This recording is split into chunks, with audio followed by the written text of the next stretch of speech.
अस्सलाम वालेकुम dear students of class 10th, welcome to Speechifier channel. आज हमने आपके साथ जो डिस्कस करना है वो है MCQs chapter number 14 current electricity के। मैं आपके साथ हूँ subject specialist physics mister Mohammad Umar Raja. आप लोगों से रिक्वेस्ट ये है कि अगर आप लोग इस चैनल पर नए हैं तो सबसे पहले आप चैनल को सब्सक्राइब करें ताकि कोई भी नई वीडियो तो आप तक पहुँच सके। आज एमसीक्यूज़ की बात करते हैं। फर्स्ट जो एमसीक्यू है इसमें चैप्टर नंबर 14 का, उसमें आपसे कहा जा रहा है कि a current of 10 milli ampere is flowing through a wire for 10 second. Current आपको गिवन है 10 मिली एम्पेयर और टाइम गिवन है 10 second. What is the amount of charge flowing through the wire. आपने अमाउंट ऑफ चार्ज फाइंड करनी है कि इसके अंदर कितना चार्ज फ्लो कर रहा है। तो इसमें तीन ऑप्शन आपको गिवन है: 10⁻³ कूलम, 10⁻² कूलम, 10⁻1 कूलम और 10 कूलम। तो जो राइट ऑप्शन है वो आपके पास ऑप्शन सी है, 10⁻1 कूलम। कैसे है ये आप देख सकते हैं। राइट ऑप्शन सी है 10⁻1 कूलम। कैसे? As I is equal to Q by T, या टी को मल्टीप्लाई कर दें लेफ्ट साइड पे तो I multiply T is equal to Q. अब करंट और टाइम दोनों की वैल्यूज़ आपको गिवन है, जस्ट आपने वैल्यूज इंसर्ट करनी है। आई 10 मिली एम्पेयर था तो 10 मल्टीप्लाई 10⁻³ और टाइम जो था वो 10 सेकेंड था तो मल्टीप्लाई 10। अब जब इसको आप मल्टीप्लाई करते हैं तो आपके पास आ जाता है 100 मल्टीप्लाई 10⁻³ या इसको अगर आप देख सकते हैं 100 को आप लिख सकते हैं 10⁻² मल्टीप्लाई 10⁻³ अब यहाँ पे 10 की पावर आपस में ऐड हो जाएंगी तो 10⁻² -3 यानी कि 10 की पावर -1, तो 10⁻1 कूलम ये आपका राइट ऑप्शन होगा। इसके बाद सेकंड एमसीक्यू है आपके पास कि 1 ampere current is passing through a conductor.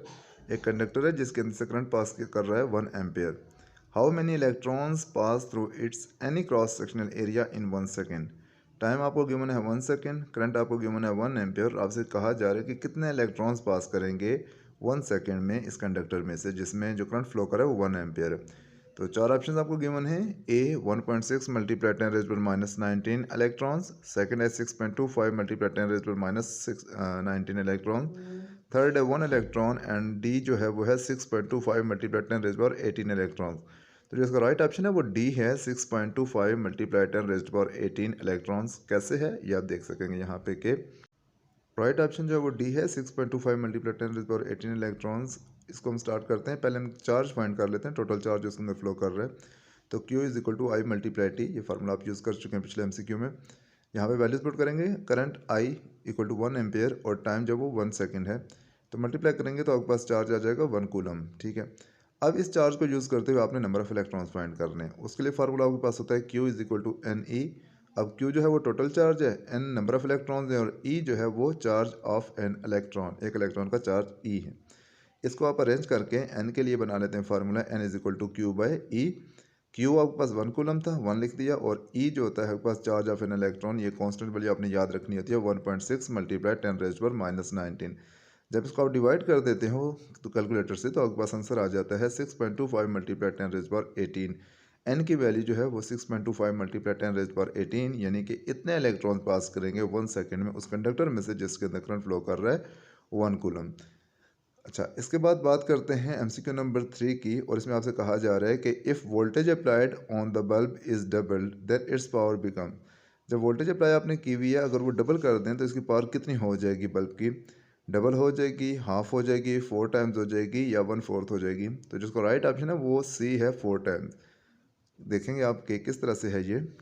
सबसे पहले तो हम मेंशन करते हैं कि राइट ऑप्शन सी है, 4 टाइम्स, और फिर हम बताते हैं कि किस तरीके से। As P is equal to V square by R, power का फार्मूला आपके पास होता है वी स्क्र बाई आर।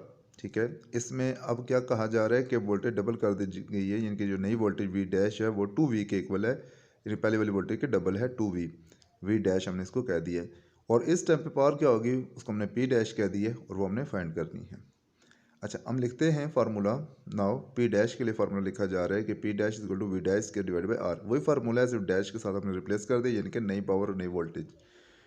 यहाँ पे वी डैश की वैल्यू 2V है तो वी डैश की जगह पे हमने 2B स्क्वायर ले लिया डिवाइडेड बाई आर, और 2 का स्क्वायर 4, V का square V square divided by R, तो 4V स्क्वायर बाई आर आ गया। इसमें 4 को बाहर ले लें और बाकी V स्क्वायर बाई आर। अब देखेंगे ब्रैकेट के अंदर जो V स्क्वायर बाई आर है वो तो आप ऊपर डिक्लेयर कर चुके हो कि P is equal to V square by R, तो इसकी जगह पे आप P लिख दें तो आपके पास क्या बन जाएगा, 4P। इसका मतलब क्या है, जो P डैश है वो 4P के इक्वल है, मतलब जो पहले इसकी पावर थी उसकी 4 टाइम ग्रेटर आ रही है आपके पास P डैश, तो आपके पास जो राइट ऑप्शन होगा वो ऑप्शन सी होगा, 4 टाइम्स इंक्रीज कर जाएगी, यानी कि यहाँ पे ऑप्शन सी राइट ऑप्शन है। उसके बाद MCQ नंबर 4 की बात करेंगे और इसमें आपसे कहा जा रहा है कि electron volt is not the unit of electric energy, work, electric potential और हीट एनर्जी। यहाँ पे आप देख सकते हैं कि इलेक्ट्रॉन वोल्ट चूँकि एक एनर्जी का यूनिट होता है, तो इलेक्ट्रिकल एनर्जी, वर्क और हीट एनर्जी है, तो तीनों एनर्जी ही की फॉर्म में। एक चीज़ डिफरेंट है इलेक्ट्रिक पोटेंशियल, तो यहाँ पे आपके पास जो ट्रू ऑप्शन है वो इलेक्ट्रिक पोटेंशियल होगा, क्योंकि इलेक्ट्रॉन वोल्ट इलेक्ट्रिकल एनर्जी का यूनिट भी होता है, वर्क का भी हो सकता है, हीट एनर्जी का भी हो सकता है, लेकिन इलेक्ट्रिक पोटेंशियल का नहीं हो सकता। तो इसमें आपके पास जो राइट ऑप्शन है वो सी है। इसको भी आप देख लें कि आप किस तरीके से जस्टिफाई कर सकते हैं। राइट ऑप्शन जो है इसका वो सी है, इलेक्ट्रिक पोटेंशियल। किस तरीके से, सबसे पहले आप फार्मूला देखें, W is equal to V multiply Q. ये बेसिकली फार्मूला आपने पढ़ा था इलेक्ट्रिक पोटेंशियल के लिए, या V is equal to W by Q, जो कि ब्रैकेट में लिखा हुआ है। जिसको आप Q को V के साथ मल्टीप्लाई कर देंगे तो आपके पास बन जाता है W is equal to V multiply Q. अब W का यूनिट जाउल है, वर्क डन का यूनिट, ठीक है, कोई भी एनर्जी है उसका यूनिट जाउल होता है। और जो V है उसका यूनिट वोल्ट है, जिसको आप V से ही लिखते हो, जबकि चार्ज Q का यूनिट कूलम है। तो जॉल जो होता है वो वोल्ट कूलम के इक्वल है। अब वोल्ट, आप तो वोल्ट को रहने दें, और जो कूलम है वो बेसिकली क्या है, चार्ज का यूनिट है। तो इलेक्ट्रॉन भी एक चार्ज ही है, इलेक्ट्रॉन का भी एक चार्ज होता है ई। तो ई वी या सी वी ये एक ही बात है, कूलम वोल्ट या इलेक्ट्रॉन वोल्ट ये सेम ही। तो इसका मतलब कि ये जाउल के इक्वल है, यानी कि ये एनर्जी का यूनिट है। तो हम लिखते हैं कि सो electron volt is the unit of energy, it may be electric energy, work और हीट एनर्जी। कोई किसी भी किस्म की एनर्जी हो तो उसका यूनिट आप इलेक्ट्रॉन वोल्ट लिख सकते हो, ठीक है, but not of electric potential. लेकिन इलेक्ट्रिक पोटेंशियल का यूनिट नहीं है, क्योंकि वो जस्ट वोल्ट होता है। तो इसमें जो राइट ऑप्शन आपको बनेगा वो सी होगा, यानी कि इलेक्ट्रिक पोटेंशियल। MCQ नंबर 5 है कि by applying a potential difference of 10 volt across a conductor, एक कंडक्टर है जिसके अक्रॉस आपने पोटेंशियल डिफरेंस V अप्लाई किया हुआ है 10 volt, a current of 1.5 ampere passes through it, current की वैल्यू I की वैल्यू आपको गिवन है 1.5 ampere. How much energy would be obtained, कितनी एनर्जी आपको चाहिए होगी, एनर्जी आपने फाइंड करनी है इन 2 मिनट्स, 2 मिनट्स में। इनका टाइम गिवन है 2 मिनट्स, करंट गिवन है 1.5 ampere, potential difference V equal to 10 volt, इस तरह कुछ आपको गिवन है और आपसे एनर्जी पूछ रहा है। और 4 गिवन ऑप्शन है, नंबर A है 18 जूल, नंबर B है 180 जूल, फिर है 18 किलो जूल, और उसके बाद है 1.8 किलो जूल। जो इसका राइट ऑप्शन है वो D है, 1.8 किलो जूल। कैसे है यहाँ पे आप देखेंगे। हम लिखते हैं कि राइट ऑप्शन डी है 1.8 kilo joule, as E joule's law के अकॉर्डिंग आपने ये फार्मूला पढ़ा होगा, E is equal to I square R T. अब यहाँ पे आपने वैल्यूज पुट करनी है। अच्छा, आई स्क्वेयर आर टी है, जिसको आप क्या कर सकते हो, आई को अगर आप ब्रेक कर दो तो आई मल्टीप्लाई आई लिख सकते हो आई स्क्वेयर की जगह, बाकी आगे आर टी। और ये जो बीच में आई और आर आ रहा है ये वी के इक्वल होता है, क्योंकि V is equal to I R. तो ये फार्मूला के पास बन जाता है I multiply V multiply T. वैसे भी ये फार्मूला आपने पढ़ा होगा, electrical energy is equal to I V T. अब यहाँ पे इनकी वैल्यूज आपने जस्ट इंसर्ट करनी होंगी। करंट आई की वैल्यू आपके पास 1.5 है, वी पोटेंशियल डिफरेंस की वैल्यू 10 है, और टी आपके पास 2 मिनट था, उसको आप सेकंड में कन्वर्ट करेंगे तो 2 को 60 से मल्टीप्लाई कर देंगे। अब इन सारी चीज़ों को जब आप मल्टीप्लाई करेंगे 1.5 मल्टीप्लाई 10 मल्टीप्लाई 2 मल्टीप्लाई 60, तो आपके पास आ जाएगा 1800 जूल।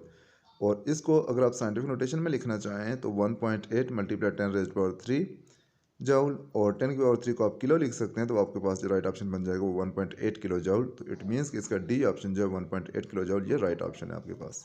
उसके बाद MCQ नंबर 6 की बात करते हैं और आपसे कहा जा रहा है कि ohm meter is the unit of, 4 option हैं। ए है इलेक्ट्रिक एनर्जी, बी है स्पेसिफिक रेजिस्टेंस, सी है इलेक्ट्रिक पोटेंशियल, और डी है हीट एनर्जी। तो इसका जो राइट ऑप्शन है वो बी है स्पेसिफिक रेजिस्टेंस। स्पेसिफिक रेजिस्टेंस का यूनिट होता है ओहम मीटर। यहाँ पे भी आप इसको वेरीफाई कर सकते हैं।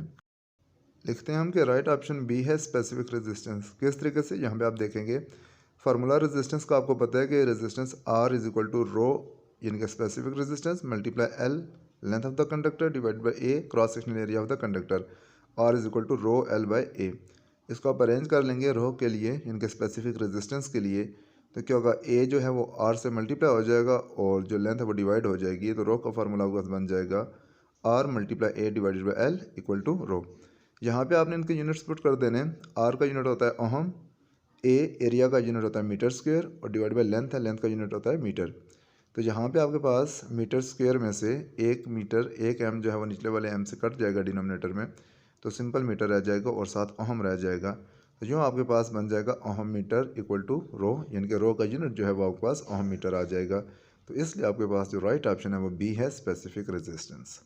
फिर क्वेश्चन नंबर 7 आपसे ये कह रहा है कि if 4 kilo ohm and 2 kilo ohm resistances are connected in parallel their equivalent resistance is. जी, दो रेजिस्टर्स हैं 2 किलो ओहम के और 4 किलो ओहम का एक एक रेजिस्टर है, इनको आपने पैरेलल कम्बिनेशन में कनेक्ट किया है और आपसे ये पूछा जा रहा है कि इनकी इक्विवेलेंट रेजिस्टेंस क्या होगी। तो 4 ऑप्शंस हैं, उसमें से जो राइट ऑप्शन है वो आपके पास ऑप्शन बी है 1.3 किलो ओहम। ये किस तरीके से है, यहाँ पे आप इसको वेरीफाई कर सकते हैं। आप कहेंगे कि राइट ऑप्शन जो है वो बी है 1.3 किलो ओहम।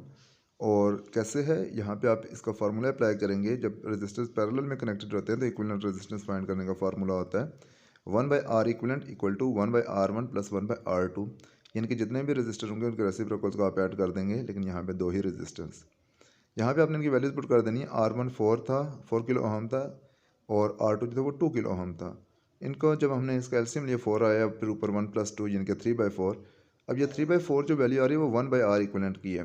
आपने R इक्विवेलेंट की वैल्यू फाइंड करनी है, तो इसका रेसिप्रोकल ले लें तो ये हो जाएगा R इक्विवेलेंट बाय 1, और राइट साइड पे हो जाएगा 3/4 जो रिवर्स होकर जाएगा 4/3।